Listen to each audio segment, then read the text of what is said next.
So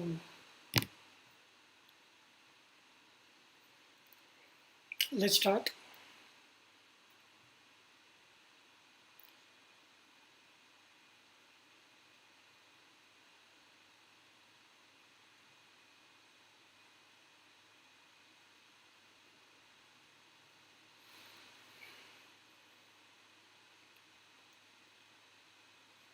So we have seen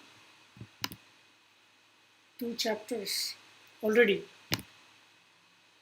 of Bhagavad Gita.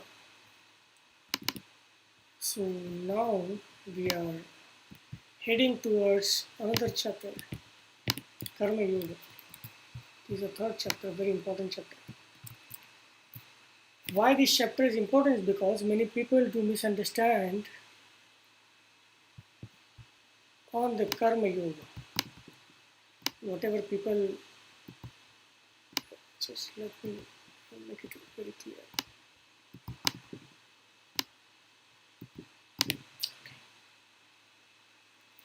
So why this chapter is important? Because many people who either have not read Bhagavad Gita or read Bhagavad Gita for a couple of times, if not properly understanding it, they are misunderstanding the term Karma Yoga which is mentioned in Bhagavad Gita. It is very important to see what it is mentioned. So let me start it.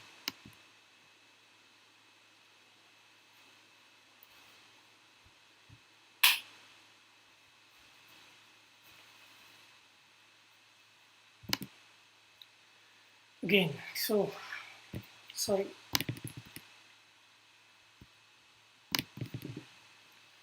Many people do misunderstand about Karma Yoga. They think that Lord Sri Krishna told that do karma, do karma. It is perfectly right that Lord Krishna, the Supreme Personality of Godhead, asks us to do karma, but by which way? It is important. Many people forget that way and they just keep saying that do karma, do karma. That is what Krishna is saying. No. So today in this chapter and in the coming adhyayas, we will see the details of these things. So let's start.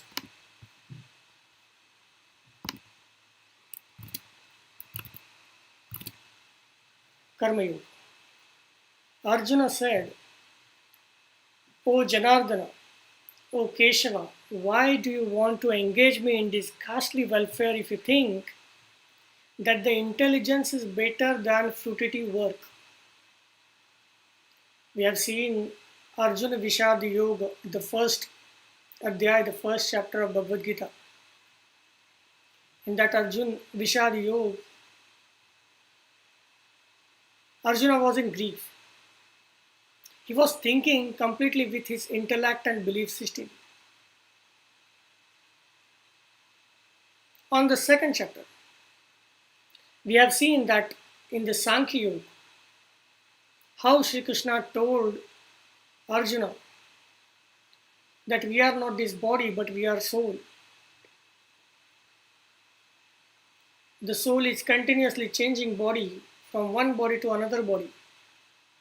After the death, the soul will go to another body. It is continuously happening. In Sankhya Yoga, Bhagavan told that there was never a time when you didn't exist. It is also applied for me and it is also applied for all people who are in this field of Kurukshetra.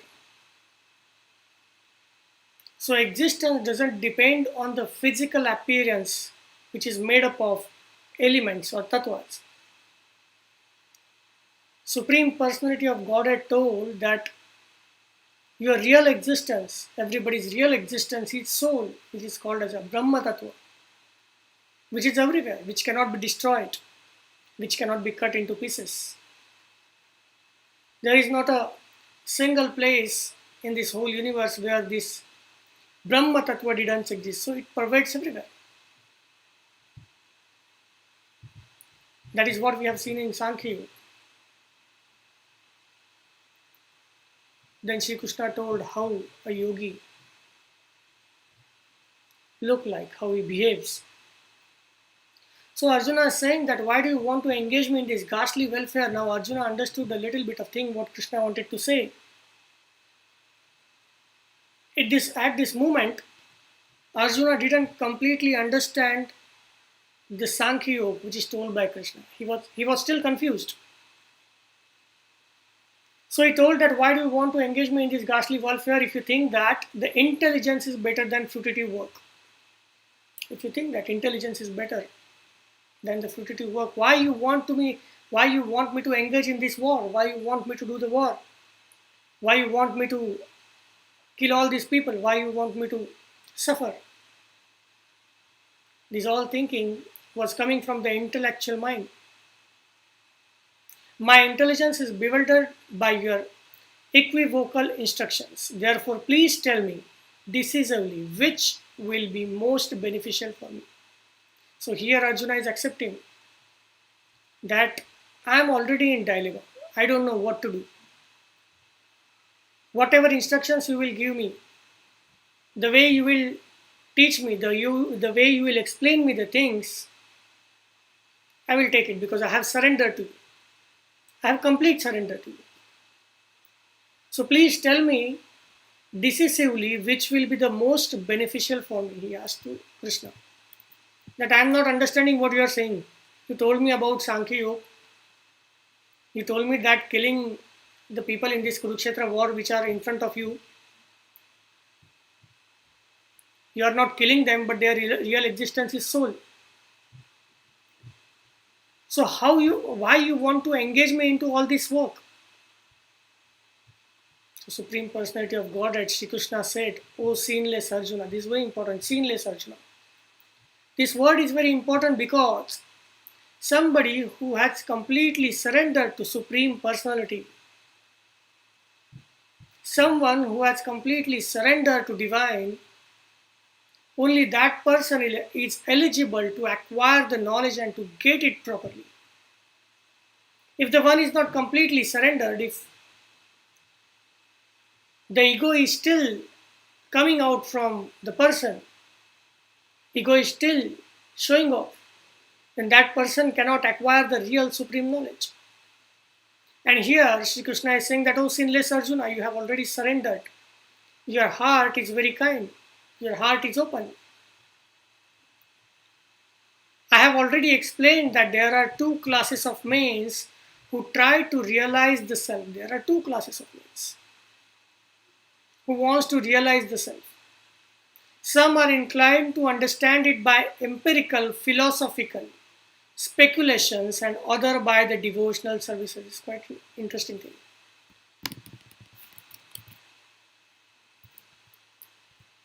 Some are inclined to understand it by empirical, philosophical, and speculative ways.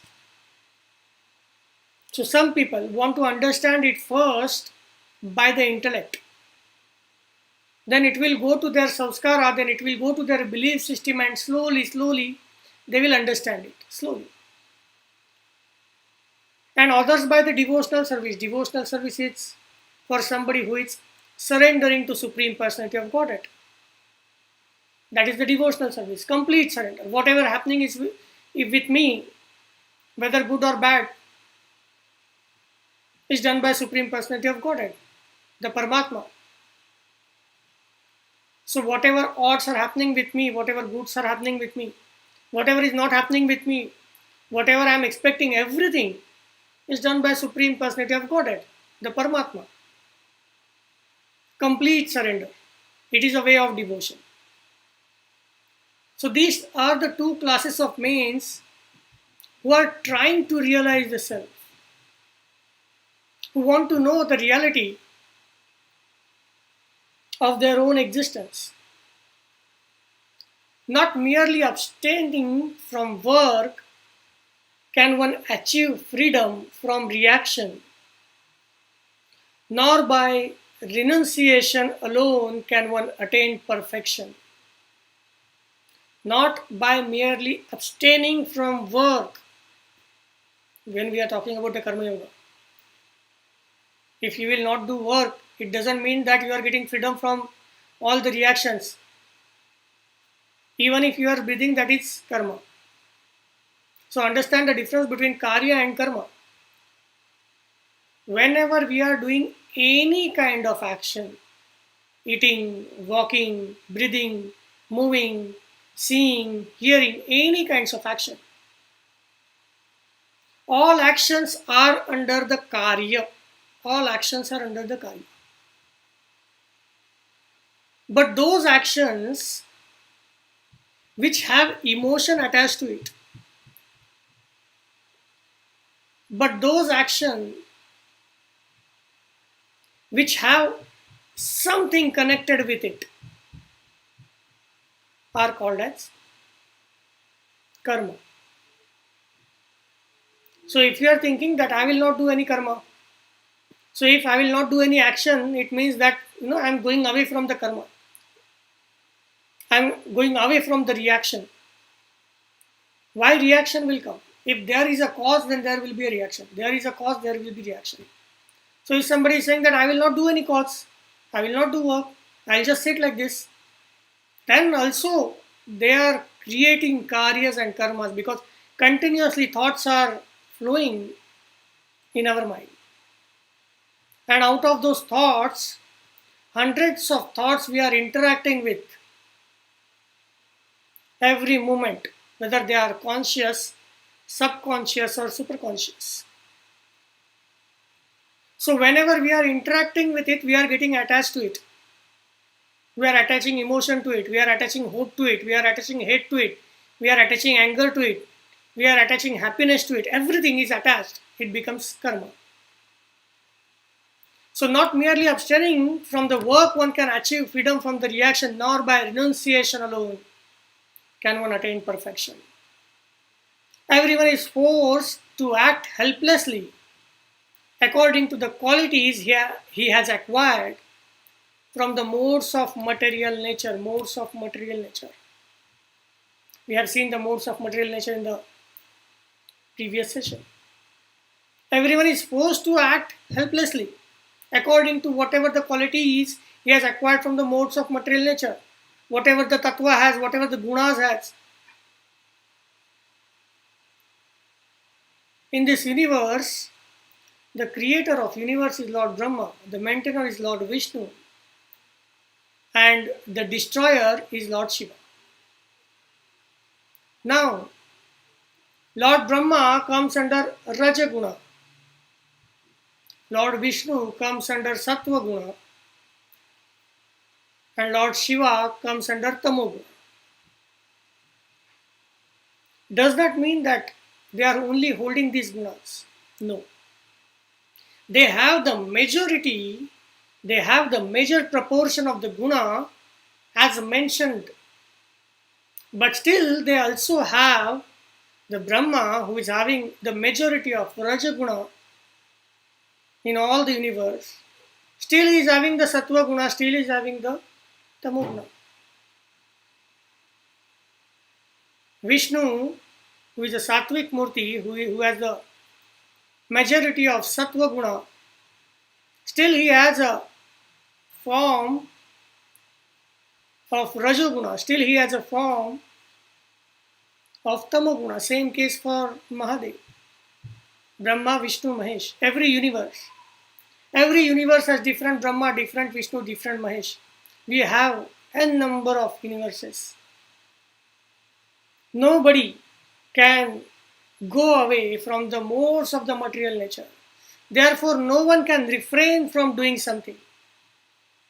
Everybody is doing something. Everybody has to do something.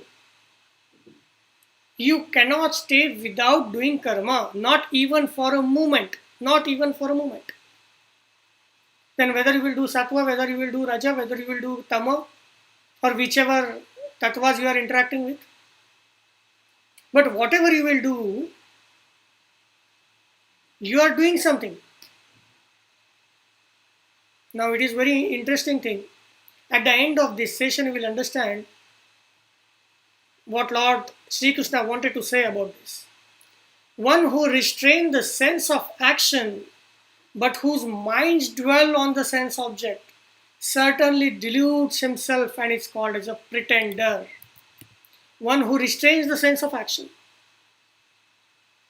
How? I like to drink tea in the morning. I like to drink tea 10 times in a day. Sense of action. Senses enjoys. Mind enjoys drinking tea. Physical body enjoys drinking tea. One who restrains the sense of action. So if somebody who is drinking tea for 10 times in a day, if that person will say that, okay, tomorrow I will not drink tea. Forcefully. Because I don't have any control on my physical body, I don't have control on my senses, I don't have any control on my mind. So I will do it physically. I will force my body. I will force not to drink tea. If the person is doing that for even one day, forcing the physical body, then also that person's mind will dwell into the action of drinking the tea, thinking about the tea. Oh, now this was the time for my drinking the tea. How it was nice. Now I am not drinking tea. So even though physically he is not drinking the tea, his mind is always on tea for the whole day. So the one who restrains the sense of action but whose mind dwells on the sense object certainly deludes himself and it's called as a pretender. That is what happened when people are doing fast. That is what happened. They wanted to do fast, but they are just doing fast with physical body. Is it mentioned somewhere that fast has to be done only with the physical body? Why only your mouth should be used for fasting? Why not hearing? Why not seeing? Why not touching? Why not all senses work on the fasting day for Supreme Personality? Even if we'll say that, okay, we are only using one sense for fasting, what many people are doing is they are not eating certain kind of food, but they will eat other food, thinking that it is a fasting food. The same way. The person will certainly delude himself. That is what the belief system is all about.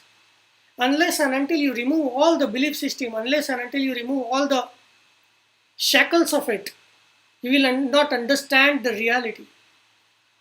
You will not come towards the truth.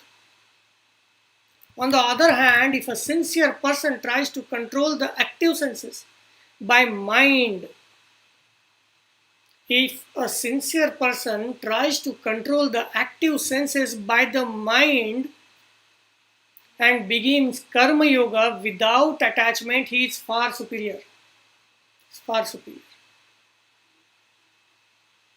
So the person who is drinking tea for 10 times in a day, even if one time he will think that I will drink tea, but I will not attach to the pleasure of the senses of drinking tea. I will not get attached to the pleasure of my mind of drinking tea.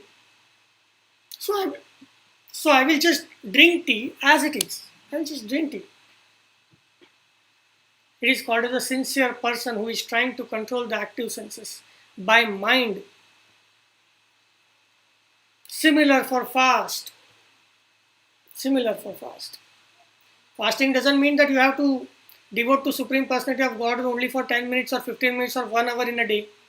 If you are fasting for a day, 24 hours, by all of your senses should be turning towards Supreme Personality of God. And we are not doing that because our mind is continuously engaged into the material activities, other activities. So if some person is doing other activities, but then also his mind in the Supreme Personality of Godhead, without attachment with the material activities, he is far superior. That is what Lord Sri Krishna is saying to Arjuna. Perform your prescribed duty. For doing so is better than not working. Perform your prescribed duty. For doing so is better than not working. So if a person will say that I will not do any duty, I will not do my work, I will just sit and I will think about Supreme Personality of Godhead. How many times, how much time he can do that? If he don't have any strength of his mind, not more than 10 minutes. So Supreme Personality of God is saying that perform your prescribed duty, whatever you are doing. Doing is better than not working. One cannot even maintain one's physical body without work. How can you maintain your physical body without work? We are moving our hands continuously. We are moving our hands.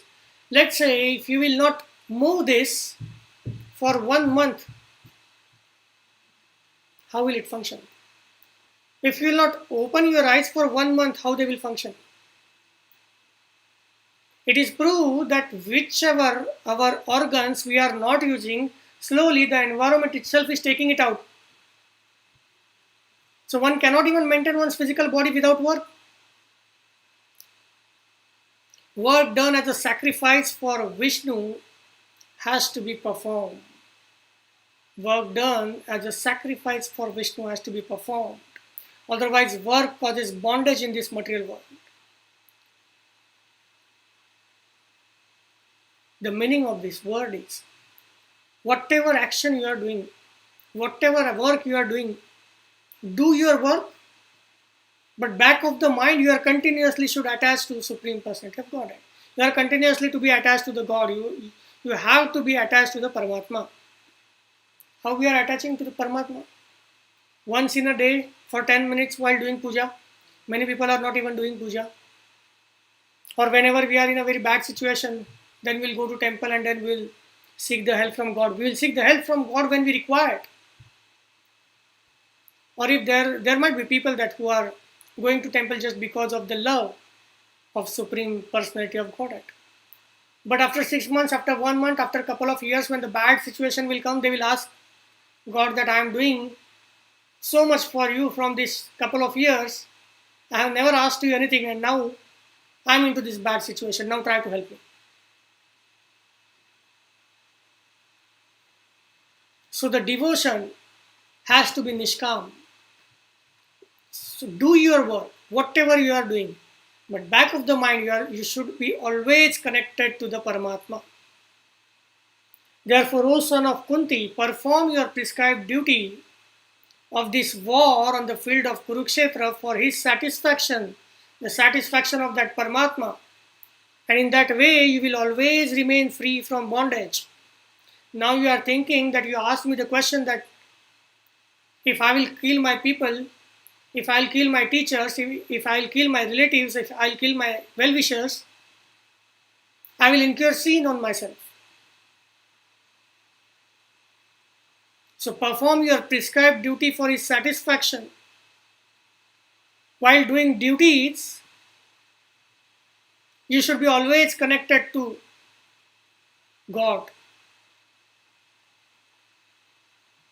Do your prescribed duties for his satisfaction. And in that way, you will always remain free from bondage. What is bondage? Bondage is karma. Now what is karma? We have already seen what is karma. Any action done by any individual, any being, any object, it's called as a karya. If that action done by any being or individual is attached with any kind of emotion, it will become karma. Any kind of emotion. So that will become a cause. Even if you are thinking about anything, it will be a cause that you have to face the consequences afterwards. So you will remain free from the bondage whenever you are doing work, not getting attached to that action, not keeping your mind on the attachment of the emotions, attachment for that particular work, but keeping your mind continuously on the Paramatma. Continuously. In that way, you will remain free from bondage of karma. If you are remaining free from the bondage of karma, you will slowly start to reduce your karma, because continuously we are increasing karma from past many years, from past many births.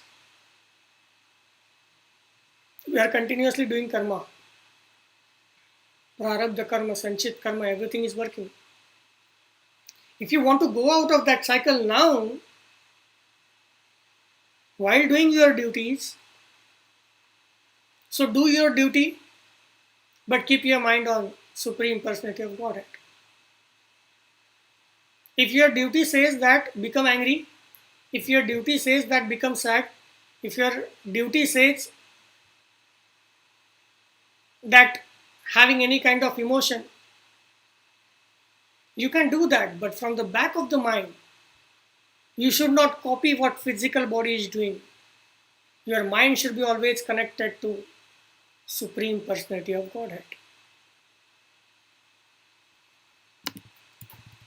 In the beginning of creation, the Lord of all creatures sent fourth generation of men and demigods along with the sacrifice for the Vishnu and blessed them by saying, "Be thou happy by this yajna sacrifice, because its performance will bestow upon you everything desirable for living happily and achieving liberation." Now understand this thing. In the beginning of creation, when the creation began, in that beginning of creation, Lord of all creatures sent fourth generation of men and demigods. Here it is called as demigods. In Bhagavad Gita, Sri Krishna is always saying that to whichever God you are focusing on to whichever God you are giving your consciousness, you will reach to that level. Here also in our playlist of our gods are really gods of the beings from the higher dimension. Many gods. Even the Vedas describe many gods are not actually gods but demigods. Demigod is somebody who is residing in another loka, in the higher dimensional lokas. There is no actual word for Deva in English, or what we can say, Sur or Asur in English. That is why everything is God. In English, everything is God. That is why people are saying that there are n number of gods in Hindu religion. Supreme Personality of Godhead is only one. Paramatma is only one. Brahma Tattva is only one. There were many different dimensional beings, higher dimensional beings, lower dimensional beings do visit Bhuloka. Not today only, but they are visiting from eons. For an example, let's say, if somebody is worshipping Lord Kubera is a Yaksha. He is not the Supreme Personality of Godhead. He cannot give you liberation. Similarly, there are different kinds of gods. So it is said that in the beginning of creation, Lord of all creatures sent fourth generation of men and demigod along with the sacrifice for the Vishnu and blessed them by saying that, do the sacrificial ceremony. Do the sacrificial ceremony. Whatever you want, whatever material things you want, do the sacrifice as per mentioned in the Vedas and you will get that. Do the karma kanda as mentioned in the Vedas and you will go to heavenly planet, or called as Swarga.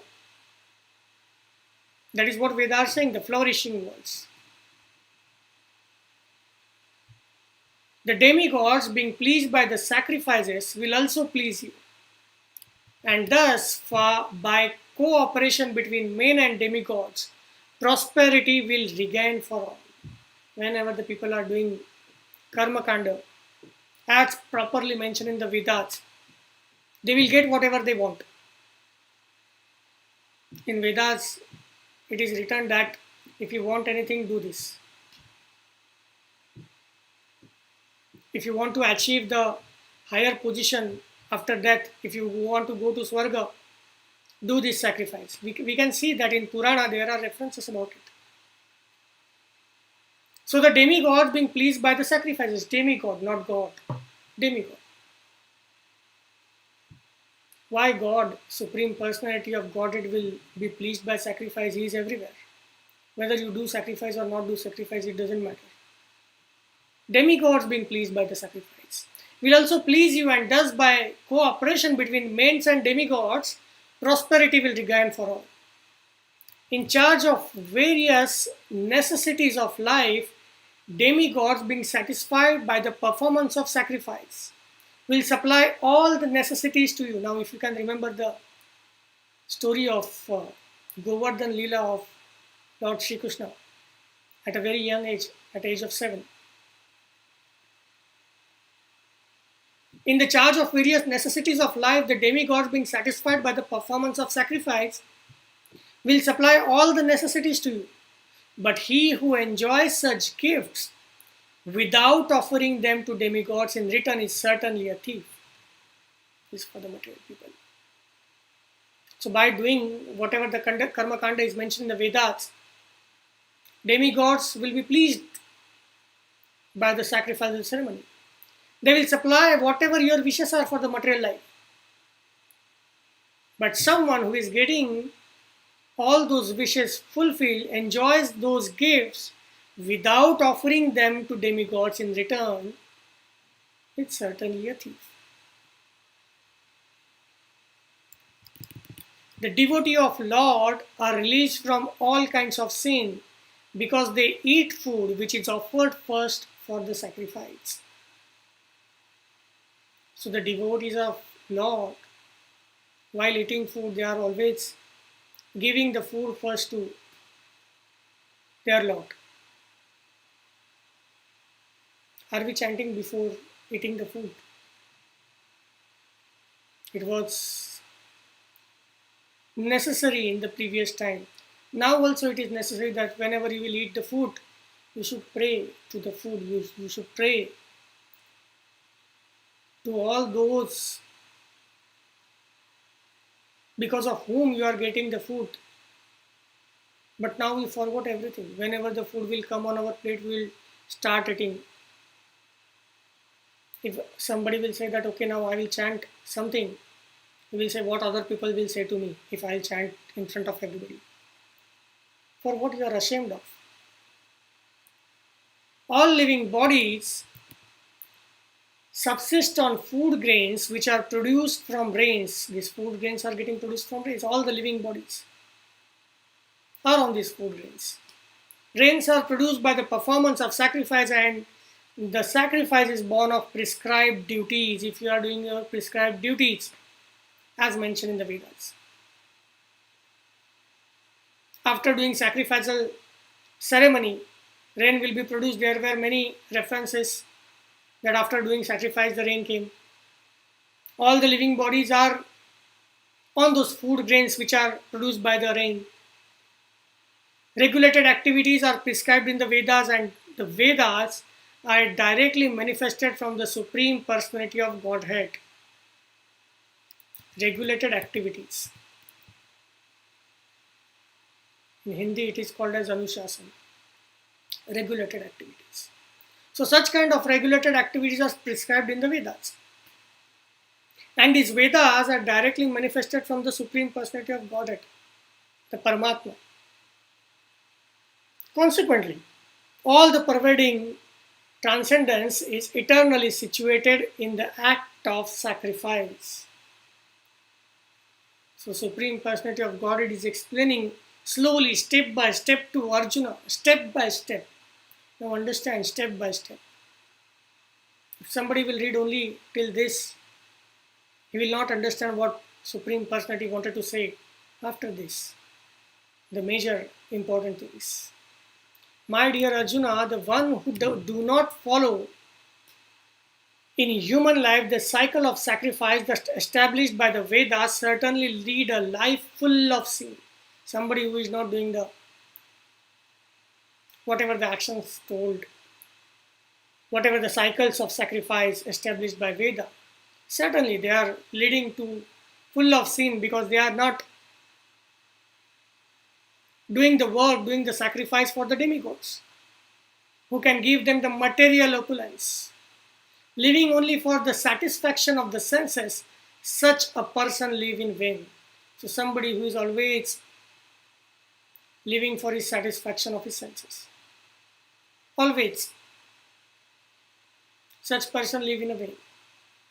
But for the one who takes the pleasure in self, whose human life is one of the self-realization, and who is satisfied in the self only, fully satiated, for him there is no duty.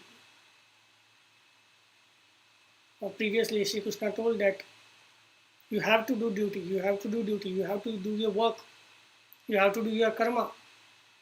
But for someone who takes pleasure in the self, whose human life is one of the self-realization, it is very difficult to get human life. Millions and millions of births after which we are getting this human life most of the time. And if we are getting this human life and if we are not using this human life for the self-realization, what is the use? So whose human life is one of the self-realization and who is satisfied in the self only, fully satiated, for him there is no duty continuously. A self-realized man has no purpose to fulfill in the discharge of his prescribed duty. No purpose to fulfill in the discharge of his prescribed duty. Nor has he any reason not to perform such work. So he will not hesitate to do work. He will do the work. Even if he don't do the work, it won't matter. This only applies to a self-realized person, the way Supreme Personality of Godhead described us previously. Nor has he any need to depend on any other living being. Why we are depending on any other living being? Because we have attachments, we have requirements. When a person who is self-realized, who is always in the self, need not to be dependent on any living being. Therefore, without being attached to the fruits of the activities, one should act as a matter of duty, for by working without attachment, one attains the supreme. Now, here is the thing. Do your work, do your work. But how to do your work? Now, this is here. Without being attached to the fruits of the activities. Like we saw in our previous session also. Our educational system, current educational system is completely different. Our current educational system taught us to first see the fruit and then start working towards the fruit. If you want to take a competition in running race, see first your goal and then start running. Lord Sri Krishna is saying that without being attached to the fruits of the activities, one should act as a matter of duty. It is my duty to run. I am a runner, it is my duty. I will run with my full potential. I will give my 100% for doing this work, 100%. After that also, if I will win or if I lose the race, it doesn't matter. That has to be the way. But this is not what we are being taught. See the fruit first. If you have to give the examination, get the 90%. If you have to clear the examination, if you want to get the admission, get 95%. If you want bonus, if you want higher position, do this work. So always while doing work, any kind of work, we always have first eye on the fruit. Rather than that, just do your work 100%. Do your study 100%. Whether you will get 90%, whether you are getting 95%, whether you are getting 65%, whether you are getting failed.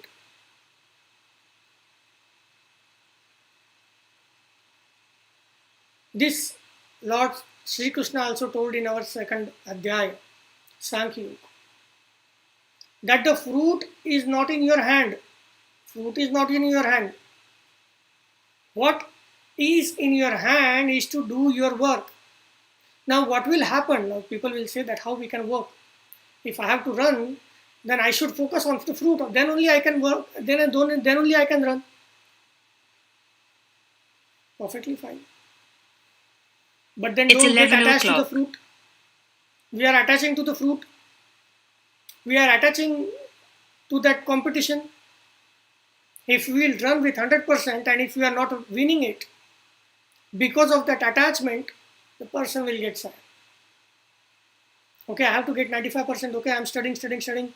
I'm giving my exam 100%. Then also if I'm getting 60%, 80%, I'll get sad, I'll get depressed, I'll think, oh, nothing is remaining in my life. This is attachment. Do your work 100%. Do not attach to the fruits of the action. Do your prescribed duties in the work. Whatever you are doing, do it 100%. But without getting attached to the fruits of action.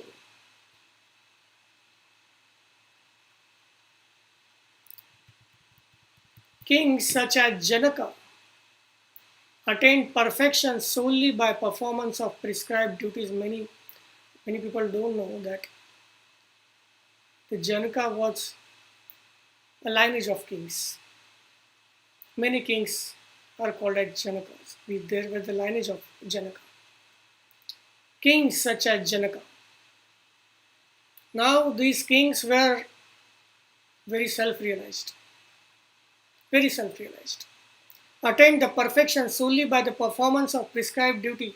They were the kings. Even though being kings, they were not attached to any action. Even they were living in the palace. Even there were many great material things which was in front of their senses. They were not attached to those. And that is why they attained the perfection. Here if we will stay in a palace for a couple of days, we will get attached to it. We have a habit of attaching with anything. We have a habit of getting attached with anything. Whichever is coming in contact with us for a longer time, it will get attached to us. We are attaching ourselves to them. And if that thing is much attractive for the mind and the senses, then definitely the attachment will be far more. Therefore, just for the sake of educating the people in general, you should perform your work. Just for the sake of educating the people in general, you should perform your work. That is why do any kind of work, but do not get attached to the fruits of action. This is the most important thing. Many people do forget that. Sri Krishna told that do your work. But do not get attached to the fruitive actions of that. What we are doing. Even what we are doing at our home. We ourselves are attached to the fruits of action always. That is what we are even teaching to our kids. Isn't it?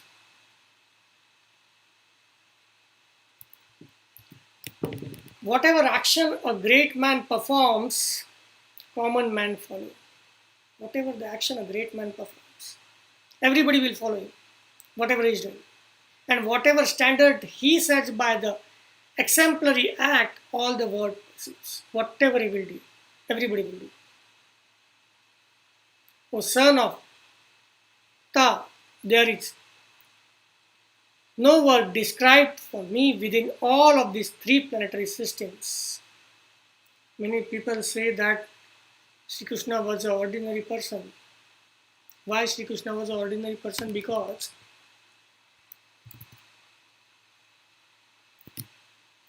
Sri Krishna used to cry like others. Sri Krishna used to get angry like others. Sri Krishna used to get romantic like others. Sri Krishna get used to fight like others. So all kinds of emotion which a normal person has was with Sri Krishna. That is what the people are saying that. So people are saying that Sri Krishna is like a normal person. But here the thing to understand is there is no work prescribed for me within all the three planetary systems. No work. Even if the people are saying that I am getting angry, even if the people are saying that I am getting cried, the way he cried when Shalva tried a magic on him, killing his father, whether the people are seeing me like laughing, then also I don't have any work to do with it. I don't have any attachment with it. There is no work prescribed for me within all of these three planetary systems, Bhuvasva. Nor am I in want of anything. I don't want anything. Whenever the person is under emotion, generally, they are always attached to that emotion. The way we gave example in the last session, if you have to get angry on your kids, there are two ways. One way is get angry on your kids. Get really angry on your kids, so that your kids will stop doing what they are doing and you are also getting angry. So you are also burning from inside, and that burn will be there for a couple of hours. That is like real getting angry. And there is a second way, that getting angry on kids. Just for the kids to understand that you get angry, but from inside you are calm. From inside you have nothing to do with anger actually.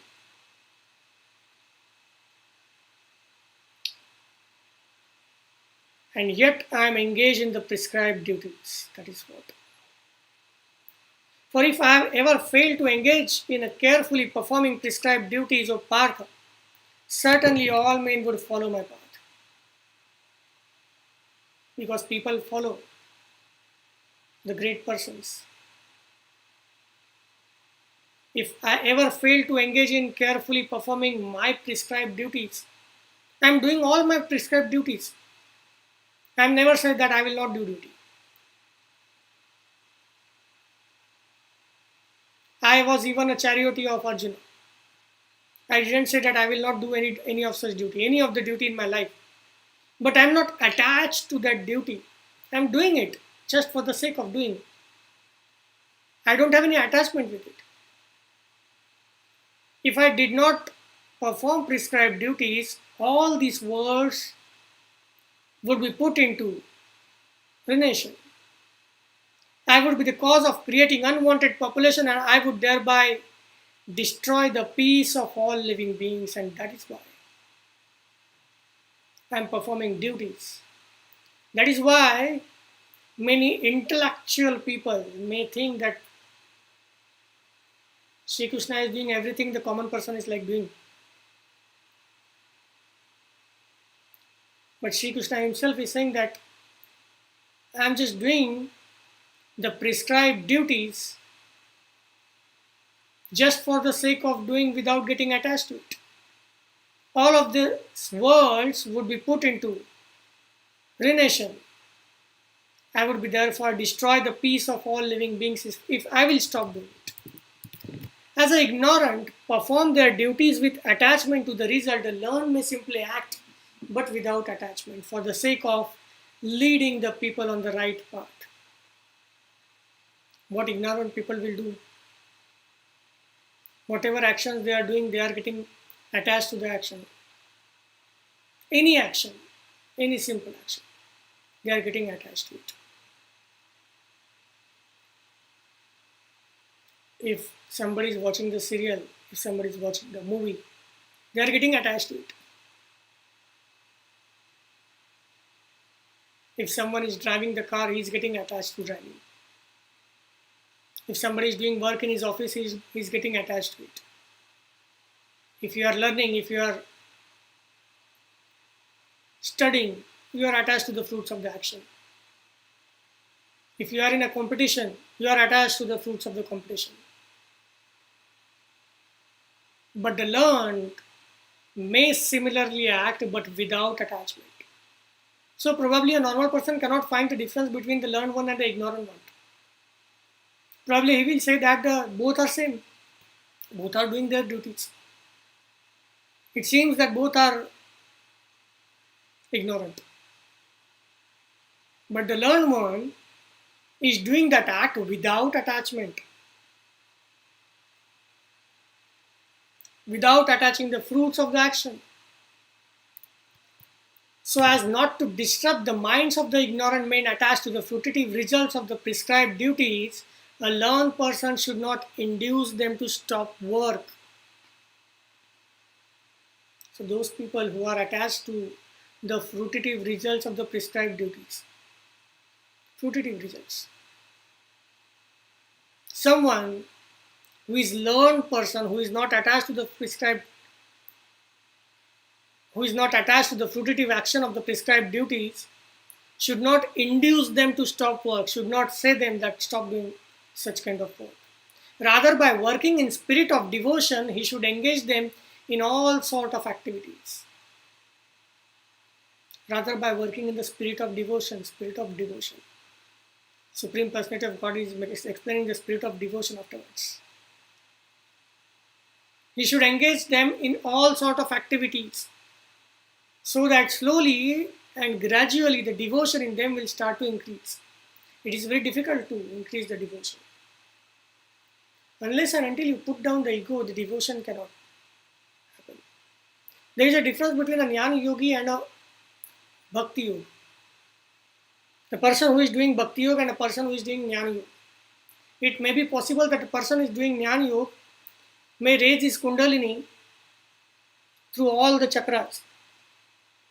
It might be possible that person who is a jnana yogi may obtain the different siddhis, different powers while kundalini is going through different chakras. But surrender will not come. Unless and until there will be a surrender, the person will not get liberated. So even though he will reach to the highest point, after that he has to surrender. He has to leave his ego. He has to leave his identity. Then only the surrender will happen. In Bhakti Yoga, the surrender is the first part. First step. Without surrender, you cannot do Bhakti.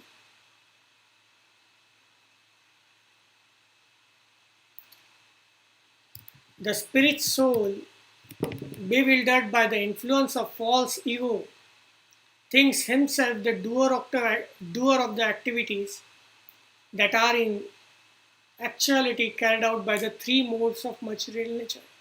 People think that whatever I did in my life, whatever I have achieved in my life, the position, the money, the fame, the power, wherever I am, I did this. I studied so much. I became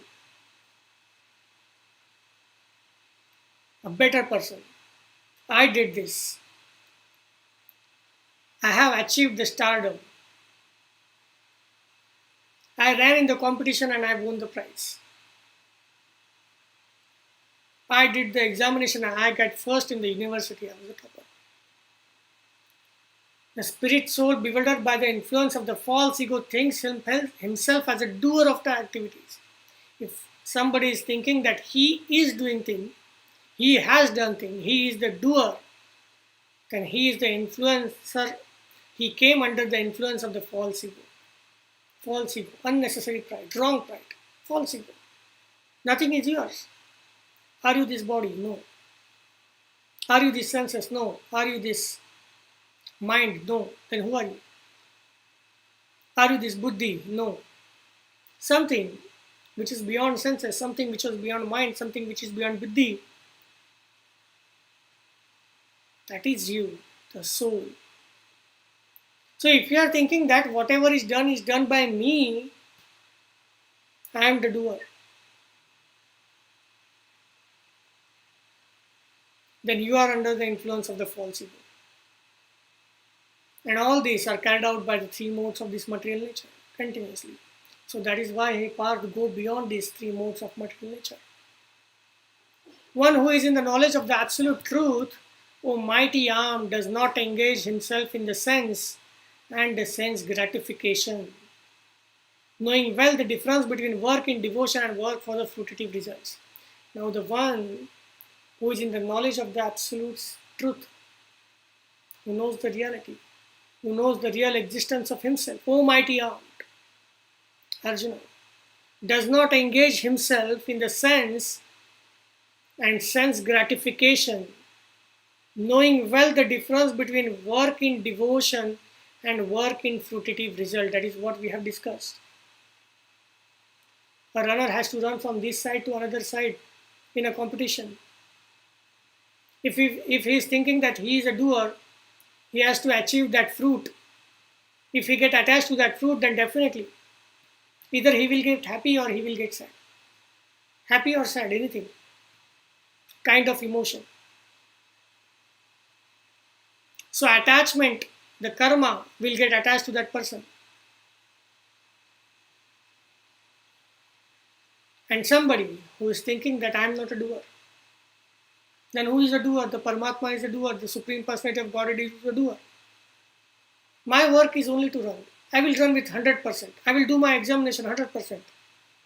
I will do my office work 100%. I will do my business work 100%. I will do my housework 100%.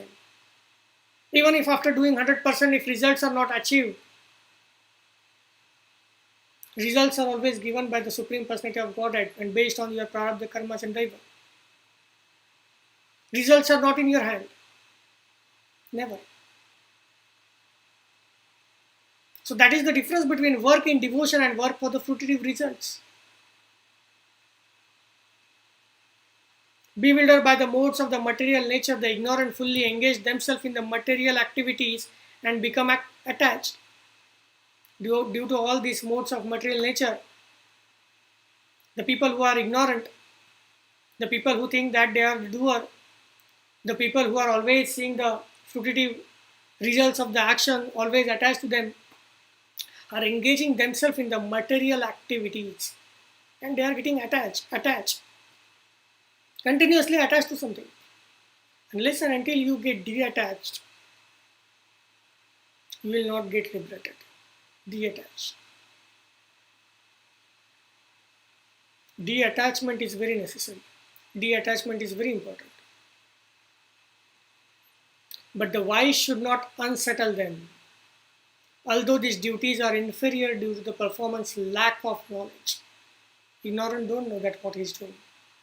But the wise should not unsettle them. Therefore, O Arjuna, surrendering all your works unto me with full knowledge on me, without desires for profit, with no claims of proprietorship, and free from lethargy fight. This is what everybody has to do. When we say that Karma Yoga is mentioned by the Sri Krishna, Supreme Personality of Godhead is saying that do karma, do karma, do karma. How to do karma? This is how to do karma. Surrendering all your works unto me, giving examination, running, doing work in the office, doing work in a house, doing your business, whatever actions you are doing, surrender all work to Supreme Personality of Godhead, to Krishna, with full knowledge in me. What is mean by full knowledge? Full knowledge in me that I am the Supreme Personality of Godhead. It is a full surrender. That I am not a doer. Without the desire for the profit, whether I will run, whether I will win, whether I will reach to that target, whether I will lose. Whatever the result the examination will have, whatever the results my work will have, without the desires for the profit, with no claims of proprietorship. No claims of proprietorship, which means that no ego, no false ego, no pride, no ego. I am running, I am doing, I did. This ego is the main obstacle. In Yoga Vasishtha Muni says that once ego will stop, that is the point of liberation. with no claims to proprietorship and free from the lethargy. Fight, Arjuna. Surrender all your work to me. Fight. You already have surrendered your everything to me. Now don't desire for the outcome. Do not claim whatever you are doing as you are a doer. Get free from it. Those persons who execute their duties according to my instructions and who follow this teaching faithfully without envy become free from the bondage of fruitive actions. This is what? Karma, continuously. How the karma is happening? Birth, death, birth, death, birth, death, birth, death, continuously. Happiness, sadness, happiness, sadness, happiness, sadness, continuously. In the last session, in the last adhyaya, in the last chapter also, Sri Krishna told that nothing is permanent. Happiness is not permanent. Sadness is not permanent. Depression is not permanent. Everything is changing. Everything is temporary. So if you want to get out of it, if you want to get out of temporary things, if you want to get out of the vicious circle of life and death, then first thing you have to do is be free from the bondage of fruitive actions. Those persons who execute their duties according to my injunction will follow this teaching faithfully. If we will not understand this, how we will teach the teachings to our kids?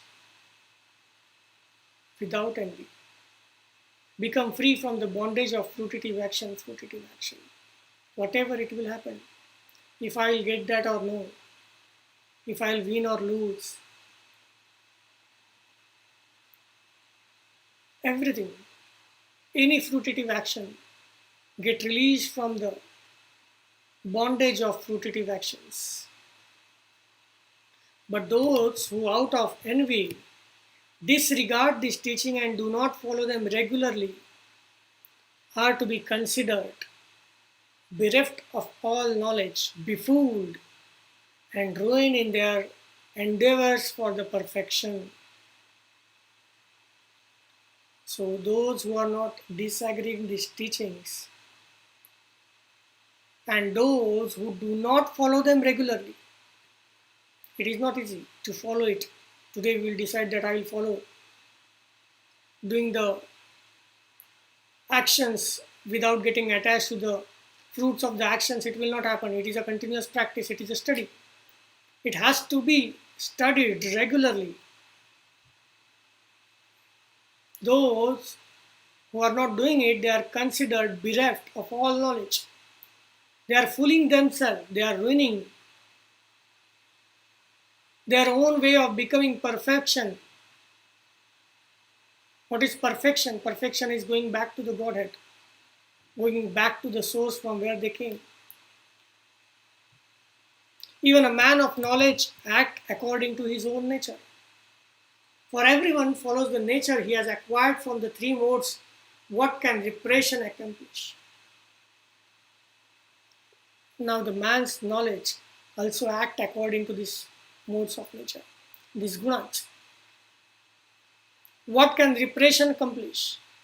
There are principles to regulate attachment and aversion. Pertaining to the senses and their sense of object, there are principles. How to regulate attachment and aversions pertaining to the senses? It is difficult.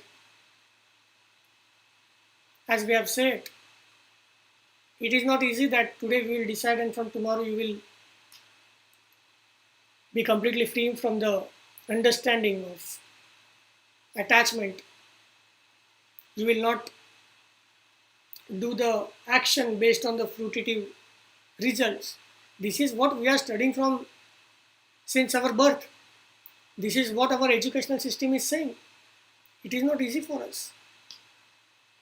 So that is why there are principles to regulate the attachments and the aversions for the senses and their objects. One should not come under the control of such attachment and aversion because they are stumbling blocks on the path of self-realization. Karma kanda. It is far better to discharge one's prescribed duties, even though faultily, than another's duty perfectly. It is far better to discharge one's prescribed duties, even though faultily that another's duties perfectly. Destruction in the course of the performing one's own duty is better than engaging into another's duty. Do your work. Whether you are doing good or bad, do your work. Do not get attached to the fruitive action. For to follow another's path is dangerous. It is very dangerous. Arjuna said, O descendant of Vrishni, by what is one impaled to the sinful acts? Even unwillingly, as if engaged by the force. Now, Krishna, you are saying that the person's nature is based out of these different modes of the material nature. The nature of a person is depending on the gunas. Then by what is one impelled to the sinful acts even unwillingly, as if engaged by the force? Supreme Personality of Godhead said it is lust only, Arjuna. It is lust only. Which is born of a contact with the material mode of passion and latter transform into wrath, and which is all devouring sinful enemy in this world. So first there is a lust, which is getting connected with the material mode of passion, which is transforming into the wrath, and which is the source of the sinful activities in this world. A fire is covered by smoke, as a mirror is covered by dust. Or as an embryo is covered by the warmth, the living entity is similarly covered by the different degree of this lust. It is very difficult to get out of these different degrees of lust. Because of this only everything is happening. Thus the wise living entity's pure consciousness become covered by his eternal enemy in the form of lust, which is never satisfied and which burn like fire. It is never satisfied. It can never be satisfied. And it always burns the one who is holding it. The senses, the mind and the intelligence are the sitting places of this lust. The senses, the mind and the intelligence are the sitting places for this lust. Senses are sensing. How they are sensing? There are two ways. One is object is first sensed by the senses. Another way its thought is coming in the mind and then the senses are working for the thought and the intelligence is supporting it. So the senses, the mind and the intelligence are the sitting places for this lust. Through them, lust covers the real knowledge of the living entity and bewilders him. Because of this senses, mind and intelligence, lust covers the real knowledge of living entity. Therefore, O Arjuna, the best of bhartas. In very beginning curb this great symbol of sin by regulating the senses and slay this destroyer of the knowledge and the self-realization. Try to regulate your senses. Slay the destroyer of knowledge and self-realization. The working senses are superior to dull matter. Mind is higher than senses. Intelligence is still higher than mind, and the soul is even higher than intelligence. So whatever object they are saying, the senses are superior than the dull matter. Senses decide whether that matter is dull or good. The senses are more superior. It perceives and changes from one person to another person. One person may say that I like this object. Another person may say that I don't like this object. Mind is higher than senses. Intelligence is more higher than mind, called as a buddhi. And the soul is even higher than the intelligence. Senses, mind, intelligence or buddhi, beyond that is the soul. Thus knowing oneself to be transcendental to the material senses mind and intelligence, O mighty arm Arjuna. One should steady the mind by deliberate spiritual intelligence. Deliberate spiritual intelligence. Intelligence is always pure. Buddhi is always pure. But it gets contaminated. So make a deliberate effort of a spiritual intelligence, Krishna consciousness, consciousness of a supreme personality of Godhead, and thus by spiritual strength conquer this insatiable enemy known as lust.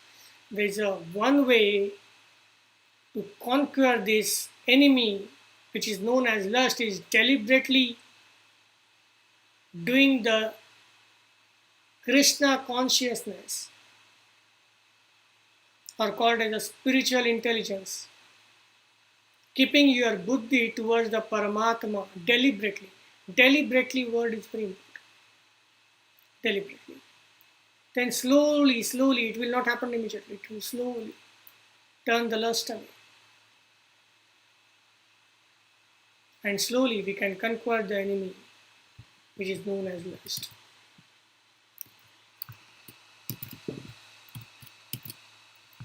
So, this was the third chapter of Bhagavad Gita, the Karma Yoga. Karma Yoga. Do your actions, but do not get attached to the fruits of the actions. Doing the actions are in your hand, but attaching to the fruits of action or getting the fruits of action is not in your hand. That is what Supreme Personality of Godhead is telling us. Whenever you will do work, submit that work to Supreme Personality of Godhead. This is the another way. Submit it. Do not think that you are a doer. You are never a doer. If you are thinking that you are a doer, then it means that your ego is still high, or called as a false ego. You are under the pressure of the false ego. You cannot see the Supreme. You are not this body, you are not these senses, you are not this mind, you are not this intelligence. You are far more than that. So do not bind yourself in the unnecessary, temporary, wrong things.